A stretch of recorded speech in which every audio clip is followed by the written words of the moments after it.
সম্মানিত ভাই এবং বন্ধুগণ, আল্লাহ সুবহানাহু ওয়া তাআলা মহাগ্রন্থ কোরআনে আমাদের জন্য উল্লেখ করেন, আল্লাহ তাআলা আমাদের জন্য উল্লেখ করেন, আফাহাসিবতুম আন্নামা খালাকনাকুম আবাসা ওয়া আন্নাকুম ইলাইনা লা তুরজাউন। আল্লাহ সুবহানাহু ওয়া তাআলা আমাদেরকে পৃথিবীতে প্রেরণ করে আমাদেরকে স্মরণ করিয়েছেন।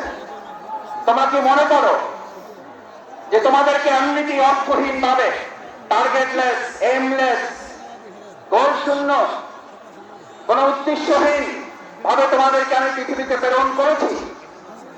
ওয়া ইলাইনা লা তুরজাউন, অথচ তোমাদেরকে তোমাদের কাজ সম্পন্ন করে আবার আমার কাছে ফিরে আসতে হবে না। আমাদের সম্মানিত ভাই এবং বোনেরা, আমার পর্দার আড়ালে মা বোনেরা যারা আছেন, এখানে আজ যারা উপস্থিত হয়েছে, আমাদেরকে কথা ভালো করে মনে রাখতে হবে। আজ এখানে আমরা যে কোরআনের ভালোবাসা এসেছি, সেই কোরআন আমাদের উপরে তিনটি মৌলিক দায়িত্ব অর্পণ করেছে। এক, আল্লাহ সুবহানাহু ওয়া তাআলা বলেন, আফাহাসিবতুম আন্নামা খালাকনাকুম আবাসা, আমি তোমাদেরকে অর্থহীন ভাবে পৃথিবীতে সৃষ্টি করি নাই। আমি তোমাদেরকে পৃথিবীতে সৃষ্টি করেছি একটা গুরুত্বপূর্ণ উদ্দেশ্য নিয়ে। সেই উদ্দেশ্য সম্পর্কে আল্লাহ তাআলা পরিষ্কার রোড ম্যাপ ঘোষণা করেছেন। এখন আমাদের দেশের অর্থনীতি সংস্কারের প্রশ্ন উঠছে, আমাদের দেশের রাজনীতি সংস্কারের প্রশ্ন উঠেছে, পররাষ্ট্রনীতি সংস্কারের প্রশ্ন উঠেছে। আমরা আজ সংস্কারের দায়িত্বে যারা আছেন, তাদের কাছে আল্লাহ তাআলা সংস্কারের রোড ম্যাপ তুলে দিতে চায়। আল্লাহ তাআলা কোরআনে ঘোষণা করেন,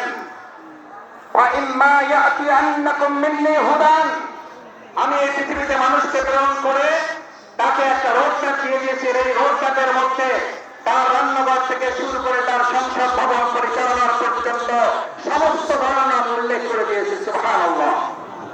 আমার ভাইয়েরা, মহাগ্রন্থের কোরআনের মধ্যে যে রোড ম্যাপ আল্লাহ উল্লেখ করেছেন, ফামান তাবিআ হুদায়া, যদি এটাকে ফলো করে, যদি এটাকে অনুসরণ করে, যদি এটাকে মেনে চলে, তাহলে আল্লাহ ঘোষণা দিচ্ছেন, কোন প্রধানমন্ত্রী না, কোন প্রধান উপদেষ্টা না, কোন উপদেষ্টা বৃন্দগণ নন, কোন জাতিসংঘের মহাসচিব নন, এক আল্লাহ সুবহানাহু ওয়া তাআলা ঘোষণা দিয়েছেন, ফামান তাবিআ হুদায়া, তাহলে তোমরা রোড ম্যাপের আসল রাস্তা খুঁজে পাবে। আমরা বাংলাদেশের বর্তমান দায়িত্বে যারা আছেন, তাদের কাছে মহাগ্রন্থ আল কোরআনের আহ্বান পৌঁছে দিয়ে বলতে চাই, বাংলাদেশকে যদি যথাযথ সংস্কারের মাধ্যমে তার আসল রোডম্যাপে পরিচালনা করতে হয়, তাহলে মহাগ্রন্থ আল কোরআনের আইন দিয়ে ছাড়া মানুষের তৈরি করা কোন চিন্তা, তন্ত্র, মতবাদ দিয়ে পূর্ণ সংস্কার করা সম্ভব হবে না। ভাই এবং বন্ধুগণ, আল্লাহ তাআলা বলেন, যদি এটাকে ফলো করো হুদায়া, তাহলে সঠিক পথ পাবে। আচ্ছা, আপনাদের কাছে জিজ্ঞেস করি, যদি কোরআন অনুসরণ করার মধ্যে দিয়ে সঠিক পথ পাওয়ার কথা বলা হয়, তাহলে আমাদের কাছে কি প্রশ্ন ওঠা স্বাভাবিক নয় যে কোরআন বাদ দিয়ে যে কোনো পথ অবলম্বন করলে ওটা সঠিক নয়, ওটা গোমরাহের পথ?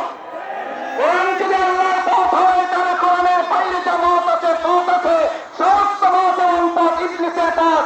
ইমানদাররা কখনো কোরআনের পথ, আল্লাহর পথ বা ইবলিসের পথে হাঁটতে পারে না। আজ আমাদের এই কোরআন দায়িত্ব নিয়েছে, আমান তাবিআ হুদা, তাহলে তোমরা সঠিক পথ পাবে, আসল পথ পাবে। আমাদের এই প্রিয় মাতৃভূমি বাংলাদেশ স্বাধীন হওয়ার 53 বছর পার হলেও আমরা কি অর্থনৈতিক মুক্তি পেয়েছি ভাইয়েরা? আমরা কি সাংস্কৃতিক মুক্তি পেয়েছি? আমরা কি রাজনৈতিক মুক্তি পেয়েছি? এই সকল মুক্তি আমাদের যদি পেতে হয়, তাহলে আমাদের মানুষের তৈরি করা মতবাদের দিকে নাকি কোরআনের দিকে ফিরতে হবে? আমাদের গ্রামে, আপনাদের গ্রামে আমরা সবাই একটা কথা বলি, সোজা তো হবেন, মরার আগে হবেন না। কখন হবেন? তখন হবেন কাপড় দিয়ে, যখন পায়ের কাছে একজন ধরে আর মাথার কাছে একজন ধরে, দুই দিকে দুইজন ধরে আর টানিয়ে বলে যে আরো সোজা করো, আরো টাইট করো। ভাইয়েরা, মরার পরেই যদি আমাদের সোজা হতে হয়, চোখে যদি দেখতে পাই যে আমরা সোজা হচ্ছি এবং আমার সন্তানরা আমাকে টাইট করে বেঁধে সোজা করছে, আজ আমার সমস্ত বেকুবাসী বাংলাদেশের প্রান্ত থেকে যারা এখানে এসেছেন, আমরা আহ্বান করে আসুন, মরার পরেই যদি সোজা আমাদের হতে হয়, তাহলে জীবনে থাকতে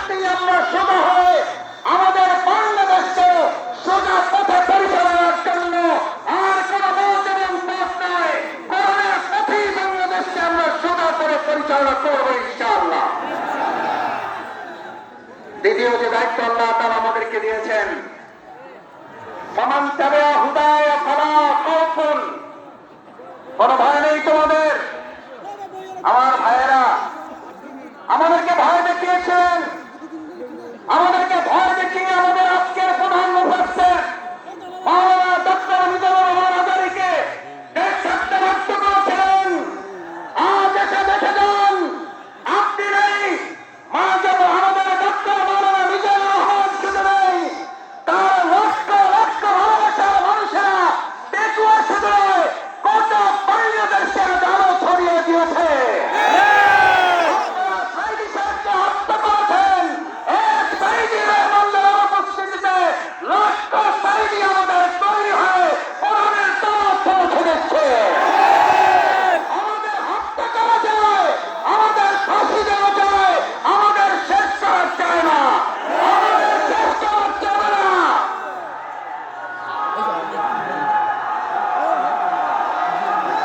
সম্মানিত ভাই এবং বন্ধুগণ,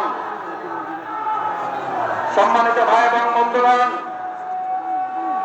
ফালা খাউফুন, সুতরাং আমাদেরকে আপনি ভয় দেখাবার কে?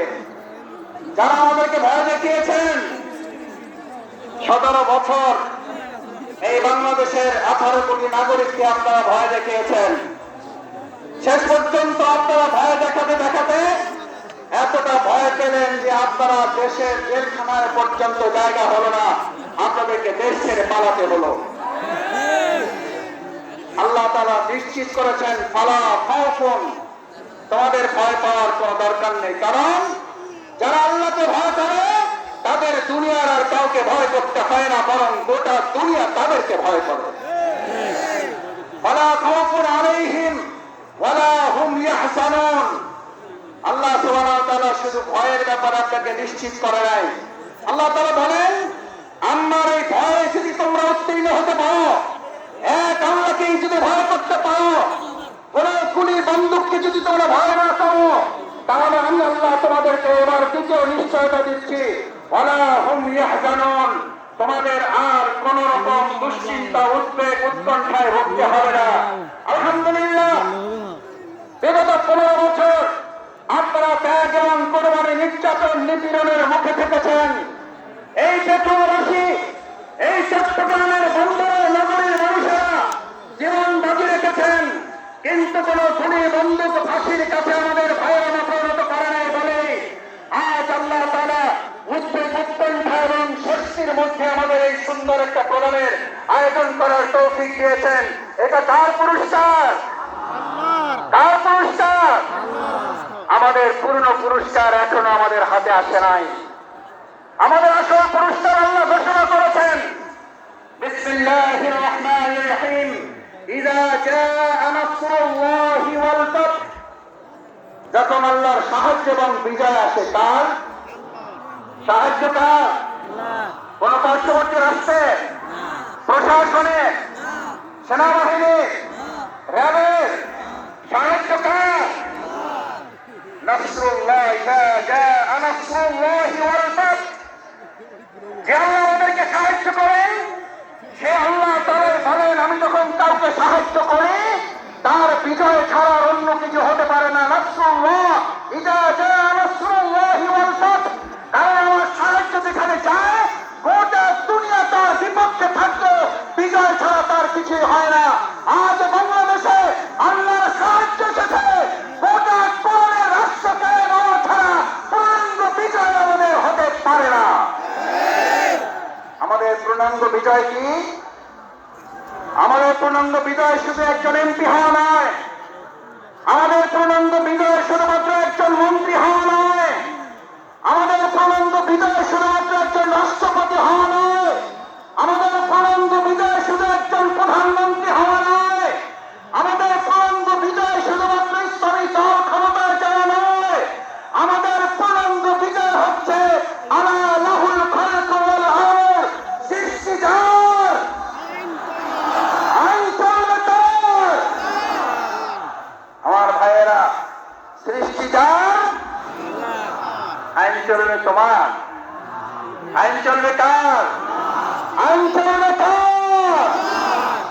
বাংলাদেশ সেরকম একটা সুন্দর কল্যাণমূলক রাষ্ট্র বিনির্মাণের জন্য এখানে যারা এসেছেন, কোরআনের প্রেমে যারা বসেছেন, কিসের উপরে বসেছেন এটা চিন্তা করেন নাই।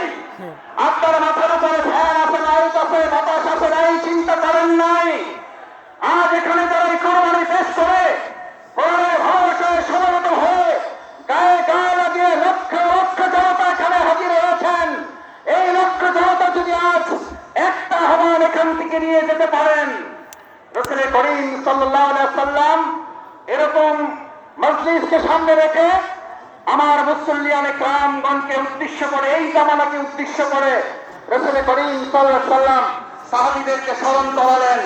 দুর্ভোগ হচ্ছে সেই মানুষের জন্য, ভালো করে খেয়াল করুন, দুর্ভোগ হচ্ছে সেই মানুষের জন্য, দুর্ভোগ হচ্ছে সেই মুসলিমের জন্য, দুর্ভোগ হচ্ছে সেই কোরআন প্রেমিকের জন্য যে আল্লাহকে ভুলে গিয়ে নিজেকে নিয়ে ব্যস্ত হয়, যে আল্লাহকে ভুলে গিয়ে নিজেকে নিয়ে ব্যস্ত হয় এবং সে নিজেকে নিয়ে ব্যস্ত হতে গিয়ে দুনিয়ার সব কিছু থেকে বঞ্চিত হয়ে যায়।